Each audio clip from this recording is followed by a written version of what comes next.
The Honorable Kevin McCarthy of the state of California, having received a majority of the votes cast, is duly elected Speaker of the House of Representatives.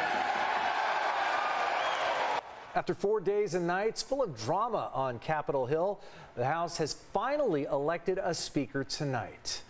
The vote wrapped up just over an hour ago. Yeah, it took 15 ballots and a lot of deals and compromises before Bakersfield Republican Kevin McCarthy secured a majority.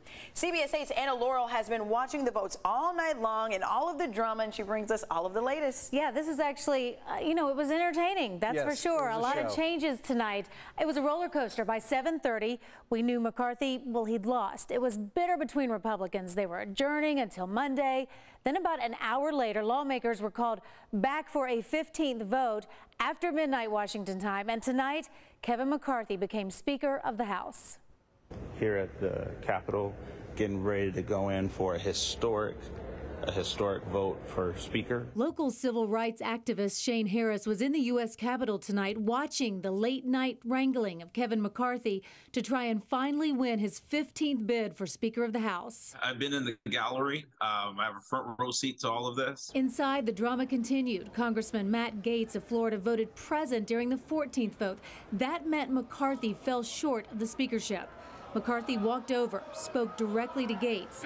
That session ended, but at nearly midnight D.C. time, a surprise session was called to vote again. And this time, Gaetz and one more Republican holdout voted to make McCarthy Speaker. It just reminds me of what my father always told me. It's not how you start, it's how you finish. He worked around the clock to convince more than a dozen holdouts to support him earlier Friday. Because it took this long, now we learned how to govern.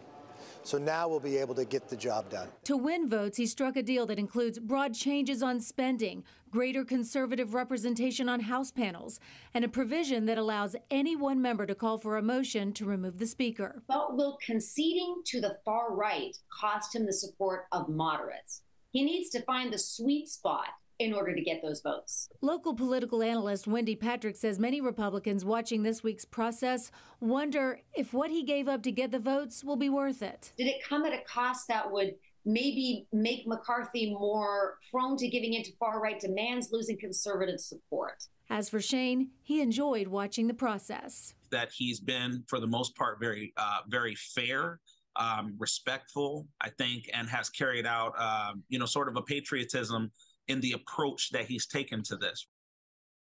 Now, McCarthy's first words after stepping off the House floor, glad it's over. And reporters ask him, what did he have to give Matt Gaetz? What was going on in this conversation? McCarthy said, no one gets promised anything. That may be what he's saying, but could that be true? We'll have to see.